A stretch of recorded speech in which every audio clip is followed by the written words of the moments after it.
நண்பர்களே, கண்களில் தீவிரமான கோபம், நெஞ்சில் ஆத்திரம், உதடுகளில் கசப்பான வார்த்தைகள். ஒரு நொடியில் நம்மையும் நம்மை சுற்றியுள்ளவர்களையும் சுட்டெரிக்கக்கூடிய ஒரு உணர்ச்சிதான் கோபம். பல நேரங்களில் கட்டுப்பாட்டை மீறி நாம் பேசும் ஒவ்வொரு வார்த்தையும் நமது உறவுகளையும் மகிழ்ச்சியையும் அமைதியையும் இல்லாமல் செய்கிறது. ஆனால் இந்த கோபம் என்றால் என்ன? இது எங்கிருந்து வருகிறது? இதை எப்படி கட்டுப்படுத்த முடியும்? இந்த கேள்விகள் அனைத்திற்கும் பதிலளிக்கும் ஒரு கதையைத்தான் இன்னைக்கு நான் உங்களுடன் பகிர்ந்து கொள்ளப் போகிறேன். கோபம் உங்கள் வாழ்க்கையின் விதத்தை எப்படி மாற்றி அமைக்கும் அல்லது ஒருவேளை அழிக்கும் என்பதை வெளிப்படுத்தும் ஒரு கதை இது. சுபந்து என்றுதான் அவருடைய பெயர். கிராமத்தில் அவருக்கு பெரிய பெயரும் புகழும் இருந்தது. ஒருவேளை அவருடைய கையில் இருந்த பணமும் அதிகாரமும் அதற்கு காரணமாக இருக்கலாம். ஆனால் இந்த வெளிப்புற புகழ் எதுவும் அவருடைய உள்ளத்தின் தனிமையை மறைக்க முடியவில்லை. கட்டுப்பாடற்ற கோபமும் அகங்காரமும் அவருடைய அனைத்து உறவுகளையும் உடைத்து எறிந்தது. சொந்த மனைவியும் பிள்ளைகளும் கூட அவரை விட்டு விலகிச் சென்றனர். கோபம் அவருடைய மிகப்பெரிய பலவீனமாக மாறியிருந்தும் கூட அதை ஏற்றுக்கொள்ள அவர் ஒருபோதும் தயாராக இல்லை. ஒரு விடியற்காலையில் புத்தரின் உரைகளை கேட்பதற்காக கிராமவாசிகள் கூடினர். ஆனால் சுபந்துவின் மனதில் வேறு திட்டம் இருந்தது. புத்தரை மக்கள் முன்னிலையில் வைத்து அவமானப்படுத்த வேண்டும் என்பதுதான் அவருடைய முடிவு. வீட்டிலிருந்து கிளம்பும் போது அவர் மனதில் சொன்னார், இன்றைக்கு நான் இவர்களின் இந்த அமைதியை குலைப்பேன். என்னுடைய வார்த்தைகளுக்கு இவர்கள் எப்படி பதிலளிக்கிறார்கள் என்று எனக்கு ஒன்று பார்க்க வேண்டும். கிராமத்தின் சந்திப்பு மக்கள் கூட்டத்தால் நிரம்பியிருந்தது. அனைவரும் புத்தரின் வார்த்தைகளை கவனத்துடன் கேட்டுக்கொண்டிருந்தனர். புத்தர் தொடர்ந்து பேசினார். மனிதனின் மிகப்பெரிய எதிரி அவனுடைய சொந்த அகங்காரம்தான். இந்த உண்மையை அறியாதவரை யாருக்கும் மனதில் சாந்தத்தை கண்டறிய முடியாது. இந்த வார்த்தைகளை கேட்டதும் சுபந்துவின் கைகள் முஷ்டியாய் சுருண்டன. அவருடைய முகத்தில் கோபம் அலைமோதியது. மக்கள் கூட்டத்தின் ஊடே விலக்கி அவர் முன்னே ஓடினார். அவருடைய கண்களில் கோபம் பற்றி எரிவது தெளிவாக காண முடிந்தது. ஆனால் புத்தர் அமைதியாக இருந்தார். காற்றினால் அசைக்கப்படாத குளம் போல் நிர்மலமாக இருந்தார். கிராமத்தின் சந்திப்பில் நூற்றுக்கணக்கான மக்கள் திரண்டிருந்தனர். புத்தரின் பிரசங்கம் தொடர்ந்து கொண்டிருந்தது. அவருடைய வார்த்தைகளுக்கு அவ்வளவு ஆழமும் சக்தியும் இருந்ததால் அனைவரும் மந்திரம் கேட்டவர்களைப் போல அமைதியாக கவனம் செலுத்தினர். நேரம் நின்றது போல மக்கள் அமைதியாக இருந்தனர். புத்தர் அருளினார், கோபத்தை கட்டுப்படுத்துபவனே வாழ்க்கையின் மிகப்பெரிய போரில் வெற்றி பெறுகிறான். அப்பொழுதுதான் திடீரென்று மக்கள் கூட்டத்தை விலக்கி கோபம் கொண்டு ஜொலிக்கும் சுபந்து வேகமாக முன்னே வந்தார். அவருடைய முகத்தில் கொதித்தெழும் கோபமும் விரோதமும் தெளிவாக காணப்பட்டது. அவருடைய குரல் அங்கே ஒலித்தது, ததாகதரே, எங்களுக்கு உபதேசிக்க நீங்கள் யார்? இங்கு வந்து எப்படி வாழ வேண்டும் என்று எங்களுக்கு போதிக்க முடியும் என்று நீங்கள் நினைக்கிறீர்களா? இதை கேட்டதும் மக்களின் கண்கள் சுபந்துவின் பக்கம் திரும்பின. ஆச்சரியமும் குழப்பமும் அனைவரின் முகத்திலும் பிரதிபலித்தது. ஆனந்தனும் மற்ற சீடர்களும் அதிர்ச்சியடைந்தனர். ஆனந்தன் சுபந்துவை கோபத்துடன் பார்த்தாலும் புத்தர் எதுவும் நடக்காதது போல இன்னும் அமைதியாக இருந்தார். சுபந்து தன் குரலை கூடுதல் சத்தமாக்கி சொன்னார், உங்களுடைய இந்த உரைகள் அனைத்தும் வெறும் நாடகம்தான். நீங்கள் உங்களை பெரியவர் என்று நினைக்கிறீர்கள். ஆனால் உங்களைப் போல வெறும் வார்த்தைகளால் மக்களை ஏமாற்றும் எத்தனை சன்னியாசிகளை நான் பார்த்திருக்கிறேன். நீங்கள் ஒரு பொய்யர். அவருடைய வார்த்தைகள் மேலும் மேலும் அவமானகரமானதாக மாறின. அங்கிருந்த அனைவரும் அமைதியற்று இருந்தனர். கூட இருந்த சீடரான ஆனந்தன் முன்னே வந்து சொன்னார், நீங்கள் யாரிடம் பேசுகிறீர்கள் என்று உங்களுக்கு தெரியாதா? பகவான் புத்தரிடம் அத்தகைய வார்த்தைகளை பயன்படுத்தாதீர்கள். புத்தர் ஆனந்தனை நோக்கி கை உயர்த்தி சைகை காட்டினார். ஆனந்தா, நிறுத்து. ஒவ்வொரு தனிநபரும் தங்கள் வேதனையை வெளிப்படுத்துகிறார்கள். அது வெளியே வர அனுமதி. புத்தரின் இந்த அமைதியை கண்டதும் சுபந்து மேலும் கடுமையாக பேச ஆரம்பித்தார். பார்த்தீர்களா, இதுதான் உங்கள் நாடகம். இப்படி அமைதியாக இருந்து அனைத்தையும் சகிப்பது போல நீங்கள் நடிக்கிறீர்கள். ஆனால் எனக்கு தெரியும், உள்ளுக்குள் நீங்கள் எனக்கு பயப்படுகிறீர்கள். அதனால் தானே எதுவும் பேசாமல் இருக்கிறீர்கள். சீடர்கள் அதிக கோபம் அடைந்தனர். ஆனால் புத்தரின் கண்களில் அப்போதும் கருணை நிரம்பி இருந்தது. அவர் சுபந்துவின் அனைத்து வார்த்தைகளையும் பொறுமையுடன் கேட்டார். அவருடைய முகத்தில் கோபமோ அமைதியின்மையோ இல்லை. தன்னுடைய வார்த்தைகள் புத்தரிடம் எந்த செல்வாக்கையும் செலுத்தவில்லை என்று கண்டபோது சுபந்துவின் கோபம் அதிகரித்தது. அவர் மக்கள் கூட்டத்தை பார்த்து திரும்பி கூறினார், பாருங்கள், இந்த மனிதர் உங்களிடம் அமைதியாக இருக்க போதிக்கிறார். ஆனால் சொந்தமாக எதுவும் செய்ய இவரால் முடியவில்லை. இதுவெல்லாம் வெறும் நடிப்புதான். மக்களுக்கு எதுவும் சொல்ல தைரியம் இருக்கவில்லை. ஆனால் அவர்களின் உள்ளுக்குள் கேள்விகள் எழுந்தன. புத்தர் ஏன் எதுவும் சொல்வதில்லை? அவர் ஏன் இதை சகித்துக் கொள்கிறார்? சுபந்துவின் கடுமையான வார்த்தைகள் தொடர்ந்தன. ஒவ்வொரு வார்த்தையும் ஒரு தீப்பொறி போல புத்தரை நோக்கி வீசப்பட்டது. ஆனால் புத்தரின் பொறுமை ஒரு பாறை போல உறுதியாக இருந்தது. சுபந்துவின் உரத்த குரல் சந்திப்பில் ஒலித்தது.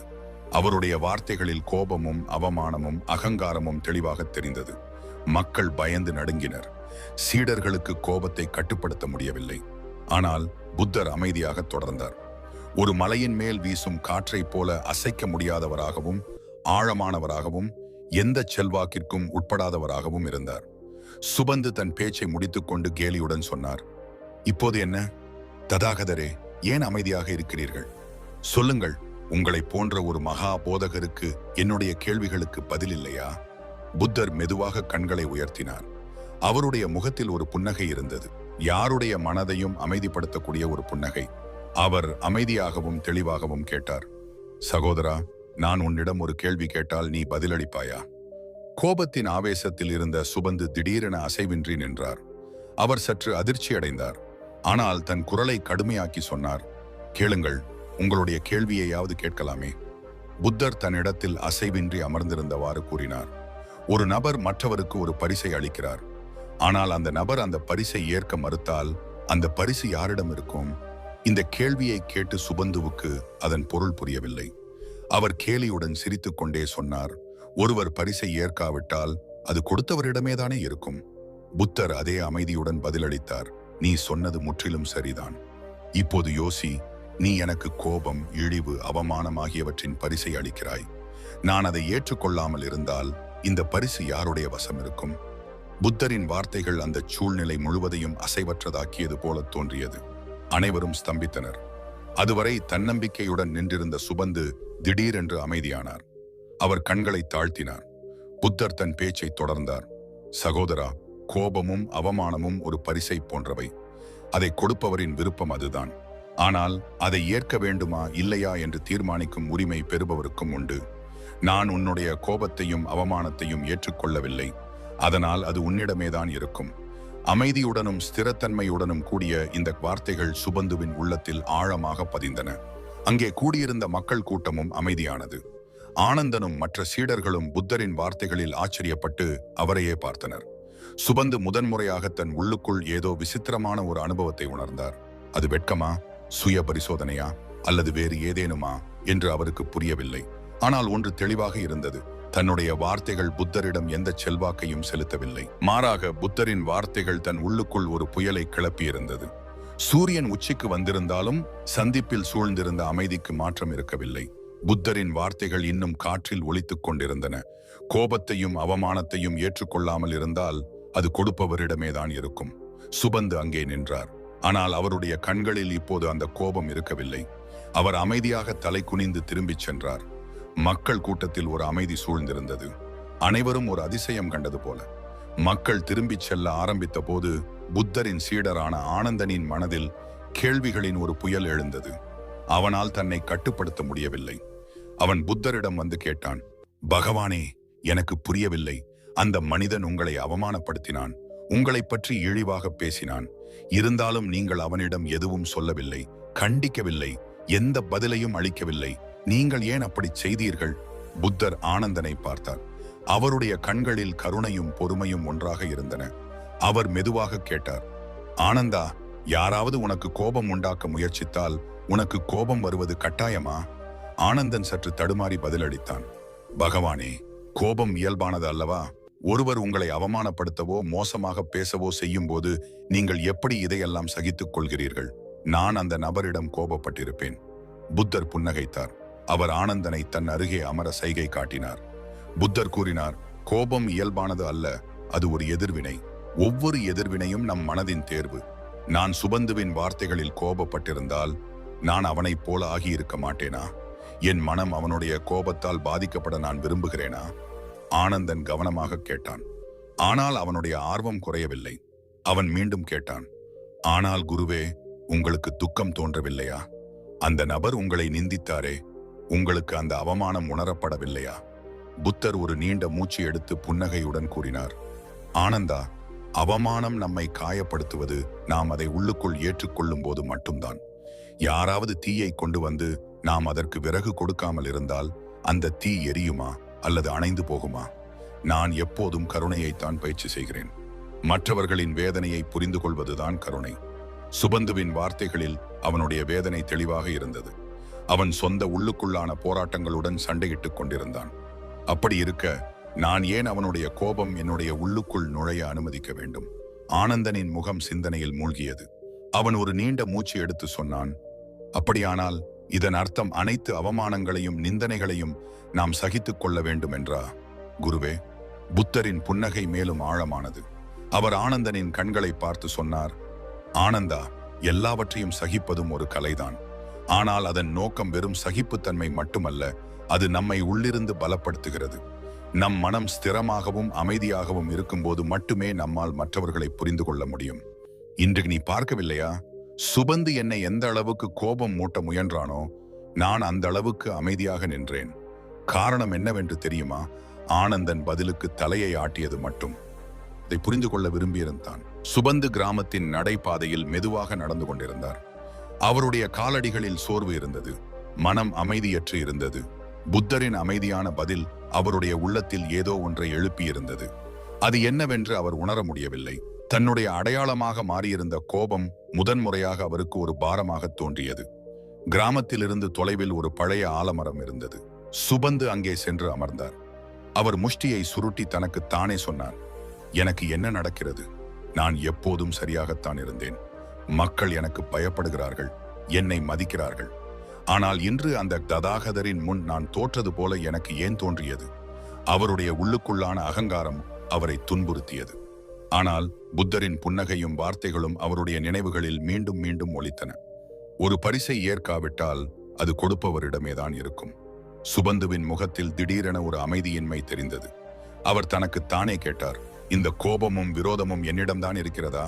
நான் இதை மற்றவர்கள் மீது வீசுகிறேன், ஆனால் ஒருவேளை அவர்கள் இதை ஒருபோதும் எடுத்துக் கொண்டிருக்கவில்லையா? நான் தானே இதன் சுமையை தாங்குகிறேன். அவருடைய கண்கள் நிரம்பின. அவர் சுற்றிலும் பார்த்தார்.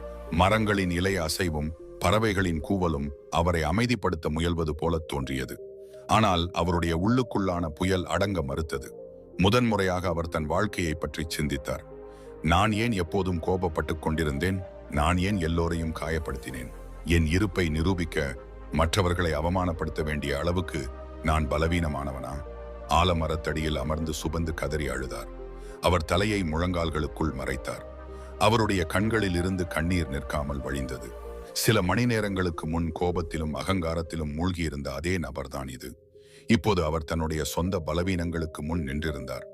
கொஞ்ச நேரம் கழித்து சுபந்து தலையை உயர்த்தினார். அவருடைய முகம் கண்ணீரால் நனைந்திருந்தது.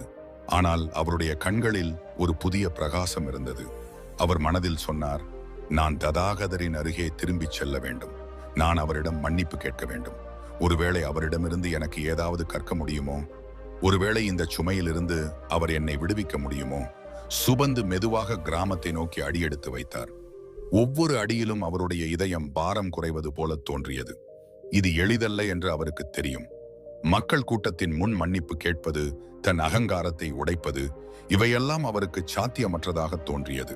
ஆனால் புத்தரின் கருணை அவருக்கு ஒரு புதிய அனுபவத்தை பெறுவதற்கான தைரியத்தை கொடுத்தது. கிராமத்தை அடைந்த போது புத்தர் அப்போதும் அதே இடத்தில் அமர்ந்திருந்தார். அவருடைய சீடர்களும் பின்பற்றுபவர்களும் அமைதியாக அவரை சுற்றி அமர்ந்திருந்தனர். அங்கே அமைதியான புனிதமான ஒரு சூழல் சூழ்ந்திருந்தது. சுபந்து தொலைவில் இருந்து புத்தரை பார்த்தார். அவருடைய முகம் அப்போதும் அதே போலத்தான் இருந்தது. புன்னகைக்கும் அமைதியான ஆழமான ஒரு முகம். சுபந்துவின் காலடிகள் மெதுவாயின. அவருடைய சுவாசம் வேகமானது. மன்னிப்பு கேட்க நான் தகுதியானவனா? அவர் தனக்கு தானே கேட்டார். ஆனால் பிறகு அவர் தன்னை குவித்து தைரியம் கொண்டார். இன்று நான் போகவில்லை என்றால் ஒருவேளை ஒருபோதும் போக மாட்டேன். நான் இதை செய்ய வேண்டும். சுபந்து மக்கள் கூட்டத்திற்கு அருகில் வந்து தனக்கு ஒரு இடம் கண்டுபிடித்தார். அனைவரும் அவரை கண்டு அதிர்ச்சி அடைந்தனர். ஆனந்தன் அவரை கண்டபோது அவன் முகத்தில் ஆச்சரியம் நிரம்பியது. இவன் மீண்டும் வந்தானே? சுபந்து புத்தரின் அருகே மெதுவாகச் சென்று தாழ்ந்த குரலில் சொன்னார், பகவானே, நான் உங்களிடம் சில விஷயங்கள் பேச வேண்டும். சுபந்துவின் குரலில் இப்போது ஒரு விதமான வெட்கம் இருந்தது. அவர் தலை குனிந்து நின்றார். இதயத்தின் பாரத்தை பகிர்ந்து கொள்ள வார்த்தைகளை தேடுபவரைப் போல. ஆனால் புத்தரின் அமைதி அவருக்கு தைரியம் கொடுத்தது. புத்தர் அவரை பார்த்துவிட்டு மெதுவாக கூறினார், சுபந்து, உனக்கு என்னிடம் ஏதாவது சொல்ல வேண்டுமானால் சொல். உன்னுடைய ஆன்மா இப்போது ஒரு ஆழமான சுய பரிசோதனையில் இருக்கிறது. நீ உன்னுடைய உள்ளுக்குள்ளான பயணத்தை முடிக்க வேண்டும். சுபந்துவின் கண்கள் நிரம்பியிருந்தன. ஆனால் அவர் தன்னை கட்டுப்படுத்திக் கொண்டார். அவர் மெதுவாகச் சொன்னார், பகவானே, எனக்கு என்னையே வெறுப்பாக தோன்றுகிறது. நான் நிந்தித்த மற்றும் அவமானப்படுத்திய அனைவரும் ஒருவேளை என்னை மன்னிக்கக்கூடும். ஆனால் எனக்கு நானே எப்படி மன்னித்துக் கொள்ள முடியும்? என்ன செய்வது என்று எனக்கு புரியவில்லை. அவருடைய குரலில் ஒரு வேதனை இருந்தது. அது அவருடைய உள்ளுக்குள்ளான குழப்பத்தை முழுமையாக வெளிப்படுத்தியது. புத்தர் அவரை ஆழ்ந்து பார்த்தார். அவரது முகத்தில் மெல்லிய புன்னகை இருந்தது. மற்றவரின் வேதனையை புரிந்து கொள்ளக்கூடிய ஒரு நபரின் கருணையுடன் கூடிய புன்னகை. அவர் தாழ்ந்த குரலில் கூறினார், உன்னுடைய வார்த்தைகள், உன்னுடைய கோபம், உன்னுடைய அகங்காரம், இவையெல்லாம் உன்னுடைய உள்ளுக்குள்ளான இருளில் இருந்து வருகிறது. ஆனால் இந்த இருள் நீ அதை உன்னுடைய உணர்விலிருந்து வெளியேற்றும் வரை நிலைத்திருக்கும். சுபந்து தலை குந்தார். புத்தர் தொடர்ந்து பேசினார், உன்னுடைய செயல்களுக்காக நீ உன்னை எப்படி மன்னிக்க முடியும் என்று நிபிந்திக்கிறாய். ஆனால் நான் உன்னிடம் ஒரு கேள்வி கேட்கிறேன். உன்னுடைய இருளில் இருந்து உன்னால் ஓடிவிட முடியுமா? சுபந்துவின் கண்களில் ஒரு அசைவு ஏற்பட்டது. அவர் யோசித்துவிட்டு மெதுவாக பதிலளித்தார், இல்லை பகவானே, இருளில் இருந்து ஓடிப்போகச் சாத்தியமில்லை. நான் அதை எதிர்கொள்ள வேண்டும். புத்தரின் கண்களில் ஆழமான புரிதல் இருந்தது. அவர் மீண்டும் கூறினார், அதுதான் சுபந்து. உன்னுடைய உள்ளுக்குள் இருக்கும் இருள், உன்னுடைய கோபம், உன்னுடைய அகங்காரம், உன்னுடைய பயம், இவையெல்லாம் உன்னுடைய ஆன்மாவின் நிழல்கள் மட்டுமே. ஒரு நாள் நீ இதை எதிர்கொள்ளும் போது இந்த நிழல் மெதுவாக மறைந்து போகும். ஏனெனில் ஒளியும் இருளும் ஒருமித்து இருக்க முடியாது. சுபந்துவின் கண்களில் இப்போது ஒரு புதிய பிரகாசம் இருந்தது. அவர் தன் உள்ளுக்குள்ளான இருளில் இருந்து ஓடிப்போக முயற்சித்திருந்தார். ஆனால் அதை எதிர்கொள்ள வேண்டியிருந்தது என்று அவருக்கு புரிய ஆரம்பித்து விட்டது. புத்தர் அவருடைய வார்த்தைகளை புரிந்து கொண்டு மேலும் ஆழமான வழிகாட்டுதலை வழங்கத் தொடங்கினார். உன்னுடைய இருளுக்குள் இருக்கும் வேதனை உன்னுடைய உள்ளுக்குள் மட்டுமல்ல, இதை எல்லோரும் சகித்துக் கொள்கிறார்கள். உன்னுடைய வேதனையை நீ புரிந்து கொள்ளும் போது மற்றவர்களின் வேதனையும் உனக்கு புரியும். உன்னுடைய உள்ளுக்குள்ளான காயங்களை அடையாளம் கண்டு அவற்றை குணப்படுத்த முயற்சிக்கும் போது மட்டுமே உன்னுடைய கருணை வெளிப்படும். சுபந்துவின் கண்கள் பிரகாசித்தன. அவர் மெதுவாக கேட்டார், பகவானே, இதை என்னால் உண்மையில் மாற்ற முடியுமா? புத்தரின் கண்களில் ஆழமான அமைதி இருந்தது. அவனை விழித்து அவர் கூறினார், இந்த மாற்றம் உன்னுடைய உள்ளுக்குள் தான் இருக்கிறது சுபந்து. நீ உன்னுடைய எண்ணங்கள், உன்னுடைய செயல்கள், உன்னுடைய கண்ணோட்டம் ஆகியவற்றை மாற்றத் தொடங்கலாம். மாற்றம் எப்போதும் உள்ளிருந்துதான் வருகிறது. நீ உன்னை மாற்றும் போது உன்னை சுற்றியுள்ள உலகமும் மாறும். சுபந்து ஒரு நீண்ட மூச்சு எடுத்தார். புத்தரின் வார்த்தைகள் அவருக்கு தன்னம்பிக்கை அளித்த போது தன்னால் உண்மையில் ஏதாவது மாற்ற முடியும் என்று அவருக்கு தோன்றியது. தன்னுடைய உள்ளுக்குள்ளான போரில் வெற்றி பெற அவர் இப்போது தயாராக இருந்தார். சுபந்து புத்தரின் உபதேசங்களை முழுவதுமாக இதயத்தில் ஏற்றுக்கொண்டிருந்தார். தன்னுடைய உண்மையான எதிரி வெளியில் அல்ல, தன் உள்ளுக்குள் தான் இருக்கிறார் என்று அவருக்கு புரிந்தது. தன்னுடைய அகங்காரம், கோபம், வெறுப்பு, புத்தரின் வழிகாட்டுதல் அவரை சுய பரிசோதனைக்கு தூண்டியது. இப்போது அவர் தன் வாழ்க்கையில் ஒரு புதிய தொடக்கத்தை உருவாக்க தயாராக இருந்தார். சில நாட்களாக சுபந்து தன்னுடைய தினசரி வழக்கத்தை முழுவதுமாக மாற்றியிருந்தார். அவர் முன்பு போல கோபப்பட்டதில்லை. தன்னுடைய உள்ளுக்குள்ளான அமைதியின்மையையும் வெறுப்பையும் அவர் இப்போது அமைதியுடனும் அனுதாபத்துடனும் மாற்ற முயன்று கொண்டிருந்தார். ஒரு நாள் சுபந்து கிராமத்தின் சந்தையில் நடந்து கொண்டிருந்த போது உடைந்த பாத்திரத்துடன் அமர்ந்திருந்த ஒரு சிறு குழந்தையை பார்த்தார். குழந்தை பயந்து போயிருந்தது. அதன் கண்களில் பயம் இருந்தது. சுபந்து அதன் அருகே சென்று கேட்டார், என்ன ஆயிற்று? நீ ஏன் பயப்படுகிறாய்? குழந்தை நடுங்கிக் கொண்டே சொன்னது, இந்த பாத்திரத்தை நான் சரி செய்ய வேண்டியிருந்தது. அதற்குள் என் கையால் அது மேலும் உடைந்து விட்டது. இப்போது மக்கள் என்னை திட்டுவார்களோ என்று நான் பயப்படுகிறேன்.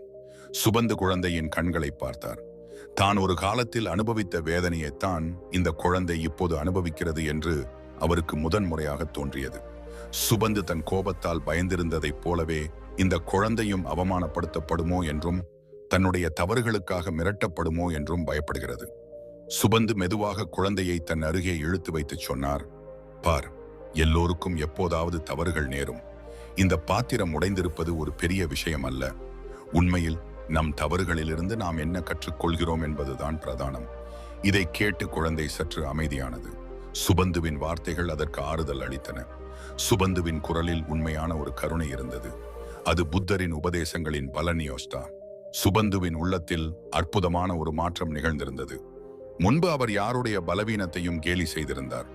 ஆனால் இப்போது அவர் மற்றவர்களின் வேதனையை புரிந்து கொள்ள ஆரம்பித்தார். அவருக்கு யார் மீதும் கோபம் தோன்றவில்லை. மாறாக ஒவ்வொரு தனி நபரிடமும் அவர் கருணையையும் புரிதலையும் கண்டார். அவர் மெதுவாக மெதுவாக மாறிக்கொண்டிருந்தார். ஒரு புதிய சிந்தனையுடன் அவர் ஒவ்வொரு சூழ்நிலையையும் எதிர்கொள்ளத் தொடங்கினார். இப்போது அவருக்கு தன்னை பற்றி வெறுப்பு இருக்கவில்லை. மாறாக அவர் தன்னை ஏற்றுக்கொள்ளவும் மேம்படுத்தவும் முயன்று கொண்டிருந்தார். சில நாட்களுக்கு பிறகு கிராமத்தில் மற்றொரு சம்பவம் நடந்தது. கிராமத்தின் ஒரு வயதான நபருக்கு ஏதோ பிரச்சனை ஏற்பட்டது. சில மக்கள் அவருக்கு உதவுவதற்கு பதிலாக இகழ்ச்சியுடன் பார்த்தனர். இதை பார்த்த சுபந்து ஒரு தயக்கமும் இல்லாமல் அந்த முதியவரின் அருகே சென்றார். அவர் அவருக்கு உதவினார். ஒரு நபரால் தன்னை புரிந்து கொள்ளவும் மற்றவர்களுக்கு உதவ வாய்ப்பு அளிக்கவும் முடிந்தால் ஒரு நபரின் இதயம் எவ்வளவு பெரியதாக மாறும் என்பதை அனைவருக்கும் காட்டிக் கொடுத்தார். கிராம மக்கள் இப்போது சுபந்துவை ஒரு புதிய வடிவத்தில் பார்த்தனர்.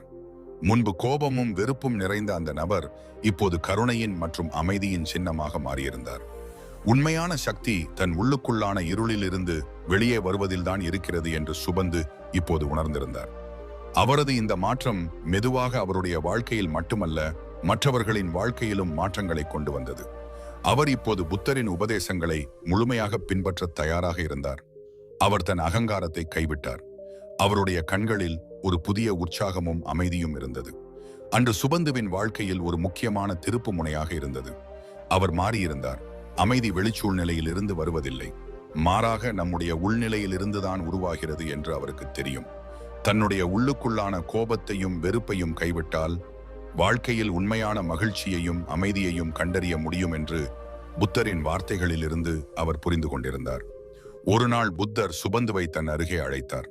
தன்னுடைய முழு பயணத்தை பற்றியும் புத்தருடன் பேச சுபந்து தீர்மானம் எடுத்த நாள் அதுவாக இருந்தது. அவர் தலை குனிந்து மெதுவாக சொன்னார், பகவானே, நான் செய்தது தவறு என்று எனக்கு தெரியும். ஆனால் இப்போது நான் என்னை திருத்திக் கொள்ள வேண்டும். நம்முடைய உள்ளுக்குள்ளான அமைதிதான் வெளி உலகத்துடன் நம்மை இணைக்கிறது என்று நான் உணர்ந்தேன். ஆனால் இது எளிதாக இருக்காது என்று எனக்கு தெரியும். நீங்கள் எனக்கு மேலும் வழிகாட்டுதல் அளிப்பீர்களா? புத்தர் அவரை பார்த்து புன்னகைத்தார். அவருடைய கண்களில் ஆழமான கருணையுடன் பதிலளித்தார். சுபந்து, உன்னுடைய இதயத்தில் இப்போது ஒரு புதிய புரிதலும் மாற்றமும் உள்ளது. இதுதான் உன்னுடைய மிகப்பெரிய அடியெடுத்து வைப்பு. ஆனால் கவனத்தில் கொள், வாழ்க்கையின் மிகப்பெரிய மாற்றம் நிகழ்வது நம் உள்ளுக்குள் தான். நீ உன் மனதை தூய்மைப்படுத்தும் போது உன்னுடைய ஒவ்வொரு செயலும் சிந்தனையும் தூய்மையாகும். இதுதான் உன்னுடைய வாழ்க்கையின் செய்தி. உள் அமைதிதான் வெளி உலகை மாற்றுவதற்கான முதல் படி. சுபந்து புத்தரின் வார்த்தைகளை கவனமாக கேட்டார். அவருடைய வார்த்தைகளின் ஆழமான செல்வாக்கு அவருக்கு தெரிந்தது.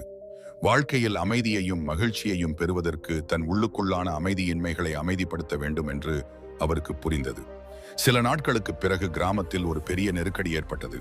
கனமழை விவசாயத்தை அழித்தது. விவசாயிகளும் அவர்களின் குடும்பங்களும் துயரத்தில் இருந்தனர். கிராமத்தில் பெரிய பீதி இருந்தது. மக்கள் ஒருவரையொருவர் குறை சொல்லிக் கொண்டிருந்தனர். இந்த நேரத்தில் சுபந்து புத்தரின் உபதேசங்களை நினைவு கூர்ந்தார். ஒரு படி முன்னேறி அவர் கிராமவாசிகள் அருகே சென்றார். அவர் அவர்களிடம் சொன்னார், பாருங்கள், நம்முடைய எல்லா வாழ்க்கையிலும் துயரங்கள் வரும். ஆனால் நாம் ஒருவரையொருவர் உதவி செய்யாவிட்டால் நம்மால் ஒருபோதும் இந்த துயரத்திலிருந்து வெளியே வர முடியாது. நாம் நம் உள்ளுக்குள்ளான வெறுப்பையும் கோபத்தையும் கைவிட்டு ஒன்றாக இந்த நெருக்கடியை எதிர்கொள்ள வேண்டும். சுபந்துவின் வார்த்தைகள் கிராம மக்களின் இதயங்களை தொட்டன. அவர் முன்பு போல கோபத்தின் மற்றும் வன்முறையின் பாதையை தேர்ந்தெடுக்கவில்லை. மாறாக அமைதியையும் ஒத்துழைப்பையும் பற்றி பேசினார். மெதுவாக மக்கள் அவருடைய வார்த்தைகளை புரிந்து கொள்ளவும் ஒன்றிணையவும் ஆரம்பித்தனர். அவர்கள் ஒன்று சேர்ந்து விவசாயிகளுக்கு உதவ இறங்கினர். அனைவரும் ஒன்றாக வேலை செய்ய ஆரம்பித்தனர். சுபந்துவின் மாற்றம் இப்போது கிராமத்தில் தெளிவாக காண முடிந்தது. அவர் முன்பு போல மக்களை குறை சொல்வதற்கும் வெறுப்பதற்கும் பதிலாக அவர்களிடம் அன்பின் மற்றும் உதவியின் பாதையை காட்டினார். கிராமத்தில் இப்போது ஒரு புதிய நம்பிக்கையும் தைரியமும் எழுந்தது. புத்தர் சுபந்துவை பார்த்து கூறினார், இதுதான் உன்னுடைய மிகப்பெரிய பரிசு சுபந்து. உன்னுடைய வாழ்க்கையின் செய்தி இதுதான். உள் அமைதியும் கருணையும் மட்டுமே வாழ்க்கையின் உண்மையான கஷ்டங்களில் இருந்து நம்மை கரையேற்ற உதவும். சுபந்து கண்ணை மூடினார். அவருடைய உள்ளுக்குள் ஆழமான ஒரு அமைதியை அனுபவித்தார்.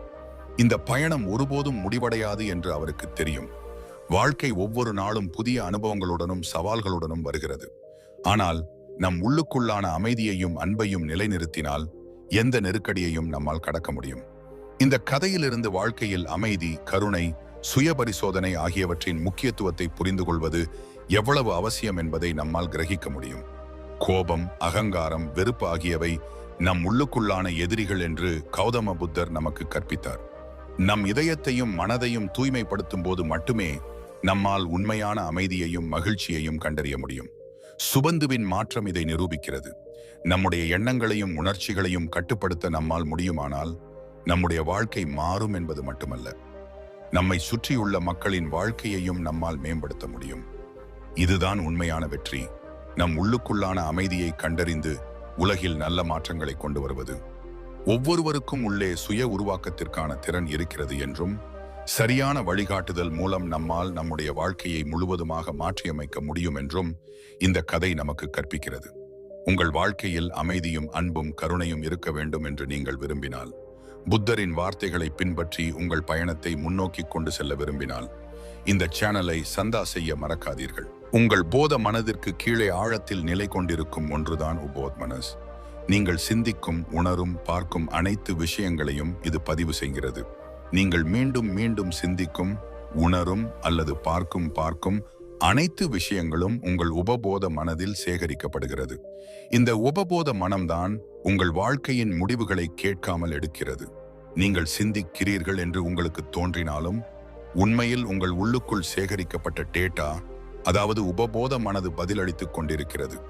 நீங்கள் குழந்தை பருவம் முதல் உன்னால் எதுவும் செய்ய முடியாது என்று கேட்டு வளர்ந்திருந்தால் இந்த சிந்தனை உங்கள் உபபோத மனதில் உறுதியாக பதிந்து போகும். பின்னர் நீங்கள் எவ்வளவு கடினமாக உழைத்தாலும் உங்கள் மனம் எங்காவது வைத்து உங்களை தடுத்துவிடும். இப்போது கேள்வி இதுதான், இந்த மனதை நம்மால் மாற்ற முடியுமா? நம் உபபோத மனதை மீண்டும் புரோகிராம் செய்ய முடியுமா? இந்த கட்டுப்பாடற்ற சக்தியை நம் கட்டுப்பாட்டிற்குள் கொண்டு வர முடியுமா? பதில் ஆம், முடியும். மகாத்மா காந்தி முதல் சுவாமி விவேகானந்தர் வரை, கௌதம புத்தர் முதல் அர்ஜுனன் வரை சொந்த மனதை கட்டுப்படுத்தியவர்கள் அசாத்தியமான காரியங்கள் அனைத்தையும் சாத்தியமாக்கியுள்ளனர் என்று வரலாறு சாட்சியம் அளிக்கிறது. சுவாமி விவேகானந்தர் கூறினார், நம் வாழ்க்கையின் சக்தியும் வெற்றியும் அமைதியும் நம் மனம் எந்த அளவுக்கு ஒழுக்கத்துடன் இருக்கிறது என்பதை பொறுத்தே அமைகிறது. இன்றைய உலகில் அனைவரும் அழுத்தத்தில் இருக்கிறார்கள். ஏனென்றால் நம் மனம் ஒரே நேரத்தில் 1000 விஷயங்களை சிந்திக்கிறது. நமக்கு கவனம் செலுத்தவோ, ஒருமுகமாக இருக்கவோ, அமைதியை அனுபவிக்கவோ முடிவதில்லை. ஏனென்றால் நாம் நம் மனதை ஒருபோதும் தடுத்ததில்லை, சும்மா ஓட அனுமதித்தோம். இப்போது அது ஒரு கட்டுப்பாடற்ற குதிரையைப் போல ஓடிக்கொண்டிருக்கிறது.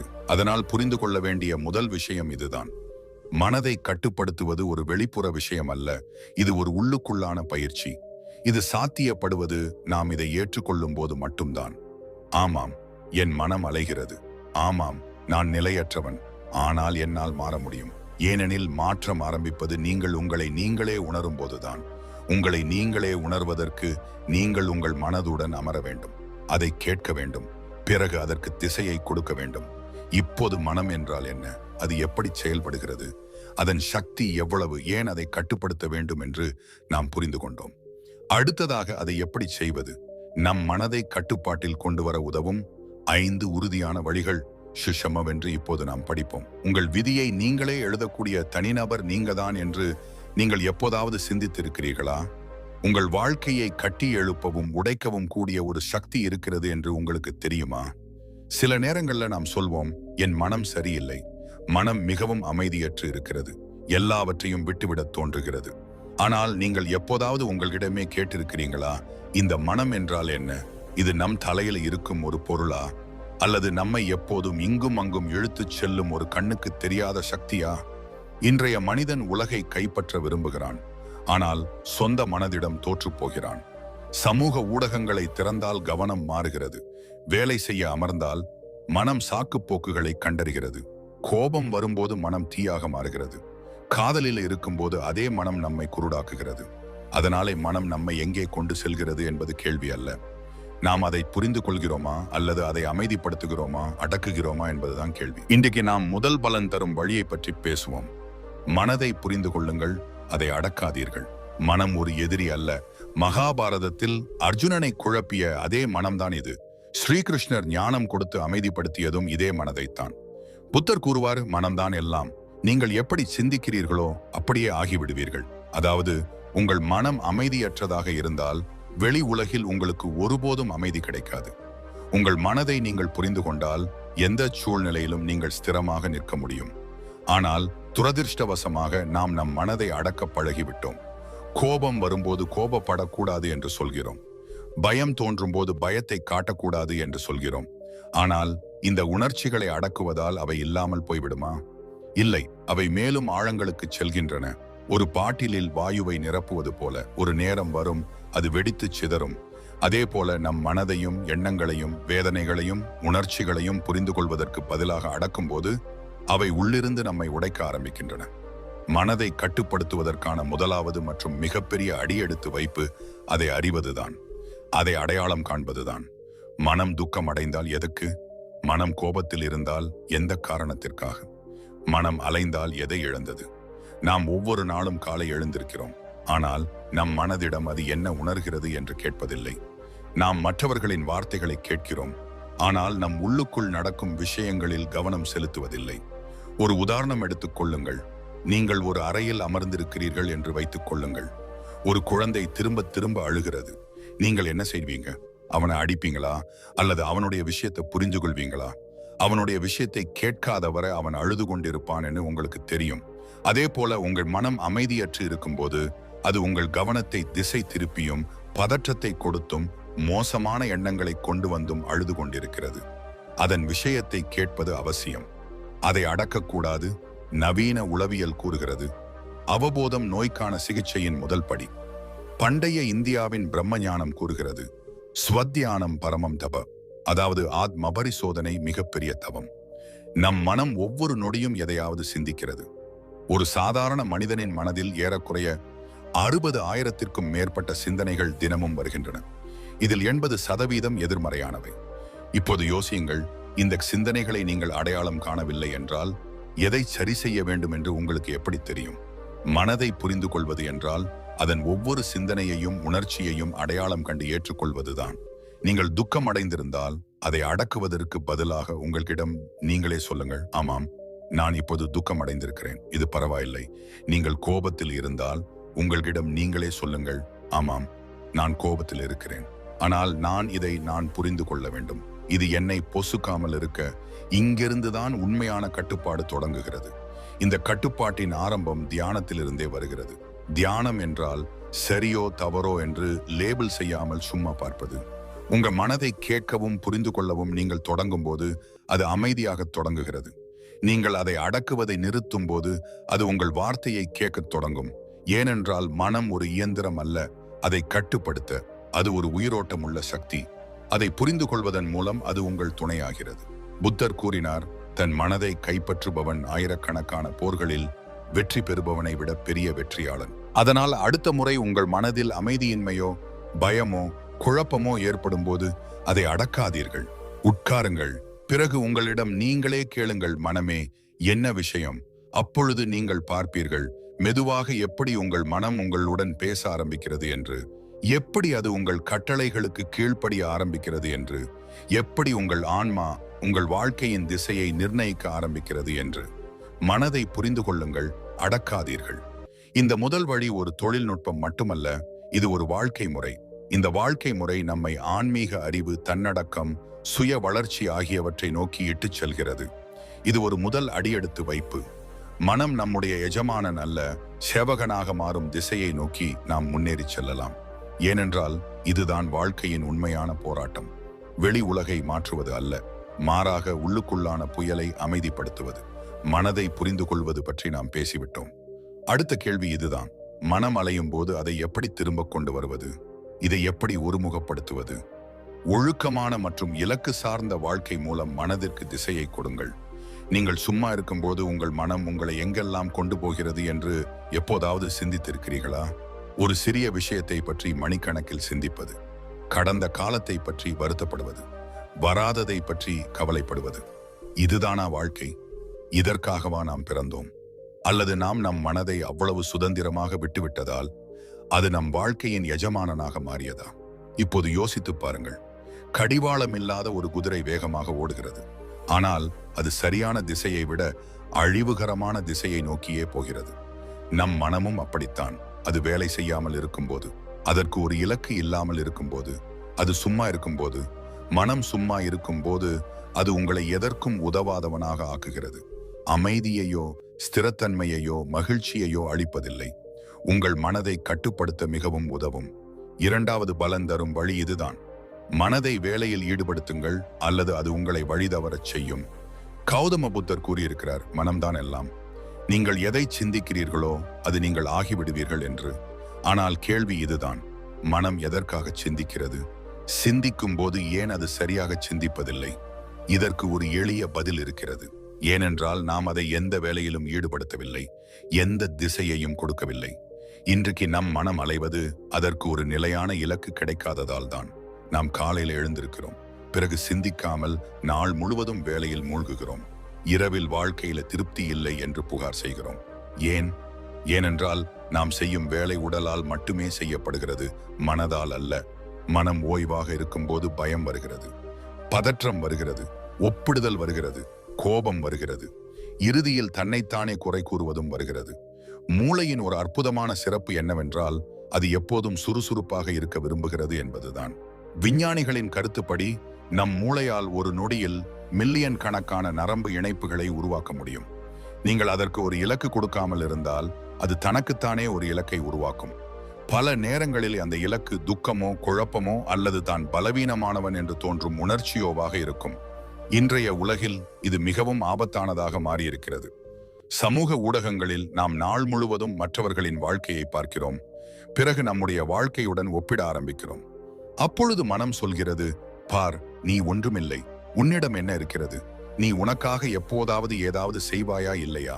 ஒரு குழந்தை வண்ணமயமான ஒரு பொருளை கண்டு அதன் பின்னால் ஓடுவது போல. முன்னே ஒரு ஆழமான பள்ளம் இருக்கிறது என்று தெரியாமல் நாம் அந்த மனதின் பின்னால போகிறோம். அதனாலதான் மனதை வேலையில ஈடுபடுத்துவது அவசியம் என்று சொல்கிறோம். வெறும் பணம் சம்பாதிப்பதற்காக மட்டும் வேலை இருக்கக்கூடாது. மாறாக இலக்கு சார்ந்ததாகவும் உங்கள் மனதையும் ஆன்மாவையும் திருப்திப்படுத்துவதுமான ஒரு வேலை. காலையில் எழுந்திருப்பதிலிருந்து இரவு தூங்குவது வரை, உணவு சாப்பிடுவதிலிருந்து பேசுவது வரை, ஒவ்வொரு செயல்பாட்டிற்கும் ஒரு இலக்கு இருக்கும், ஒரு தினசரி பழக்கம். மனதிடம் எந்த நேரத்தில் என்ன செய்ய வேண்டும் என்று நீங்கள் சொல்ல ஆரம்பிக்கும் போது மெதுவாக அது ஒழுக்கத்திற்குள் வர ஆரம்பிக்கும். மனதிற்கு திசை கொடுப்பது என்றால் அதை அழிவை நோக்கி அல்ல, வளர்ச்சியை நோக்கி இட்டுச் செல்லும் விஷயங்களில் ஈடுபடுத்துவது என்று பொருள். உதாரணமாக, நீங்கள் மிகுந்த துக்கத்தில் இருந்தால் ஆக்கப்பூர்வமான காரியங்களில் எழுதுதல், ஓவியம் வரைதல், தியானம், உடற்பயிற்சி, உங்கள் ஆற்றலை பயன்படுத்தினால் அதே மனம் உங்கள் மிகப்பெரிய சக்தியாக மாறும். மனதிற்கு தெளிவாக எதுவும் செய்யவில்லை. அது ஒன்று கடந்த காலத்தில் சிக்கி கிடக்கிறது, அல்லது எதிர்காலத்தை பற்றிய கவலைகளில் மூழ்கி கிடக்கிறது. நிகழ்காலத்தை அது பார்ப்பதே இல்லை. இப்போது கேள்வி இதுதான், மனதை முழுவதுமாக கட்டுப்படுத்த முடியுமா? பதில் இல்லை என்பதுதான். ஆனால் அதை பயிற்சி செய்யலாம். ஒரு காட்டு யானையை மெதுவாக பழக்குவது போல மனதையும் பழக்க வேண்டும். பயிற்சிக்கு மிக அவசியம் இலக்கும் தினசரி வழக்கமும் தான்.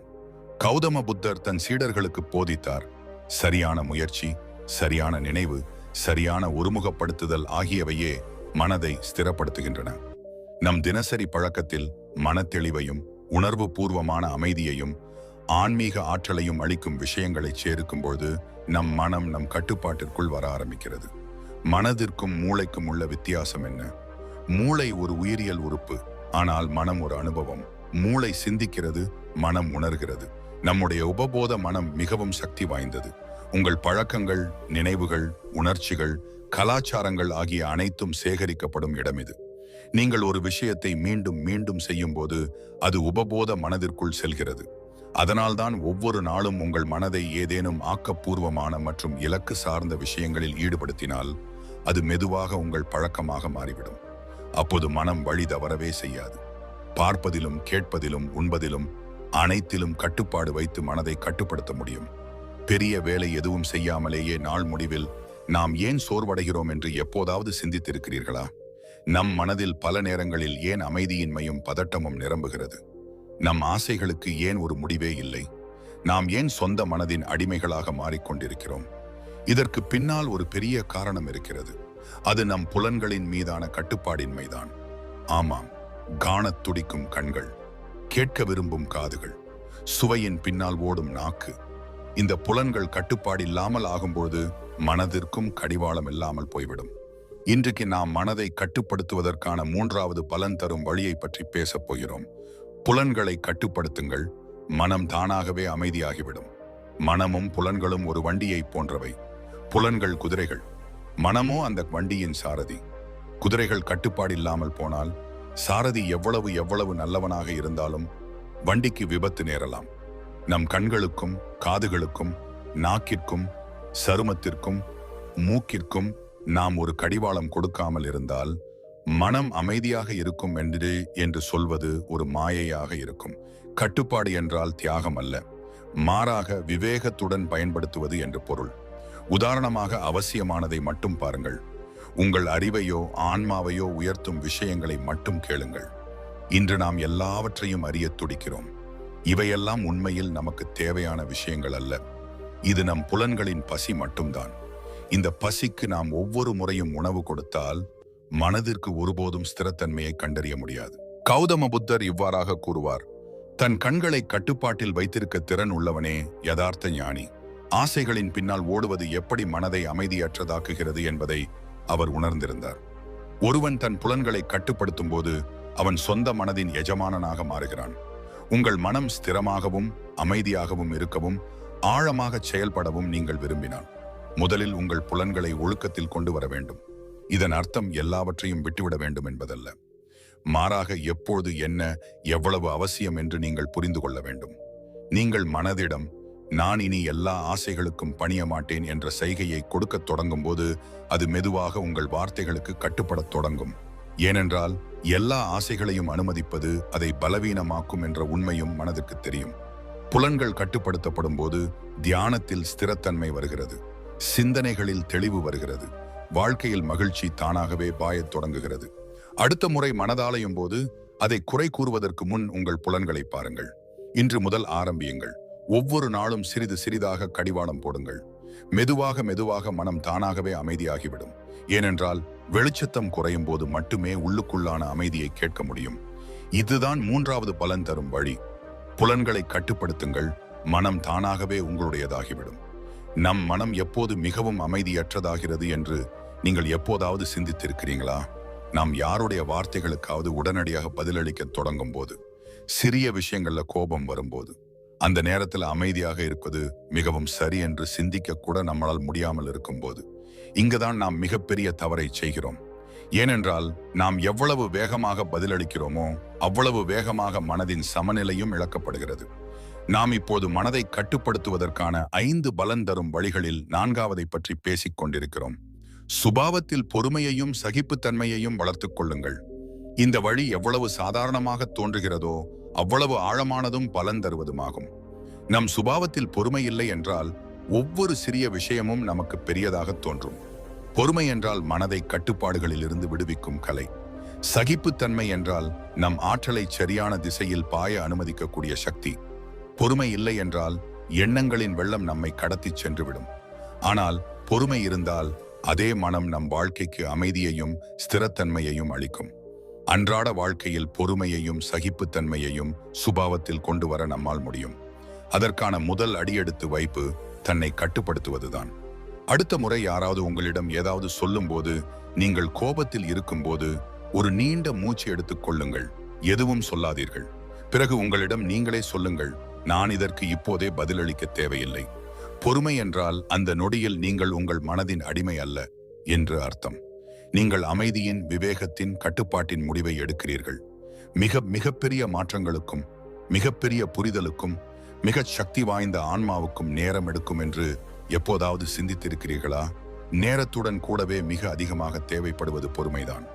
யாராவது உங்களை தூண்ட முயற்சிக்கையில், யாராவது உங்கள் பொறுமையை சோதிக்கையில், உங்களிடம் நீங்களே ஒரு விஷயத்தை மட்டும் சொல்லுங்கள், நான் என் மனதின் எஜமானன், அடிமை அல்ல.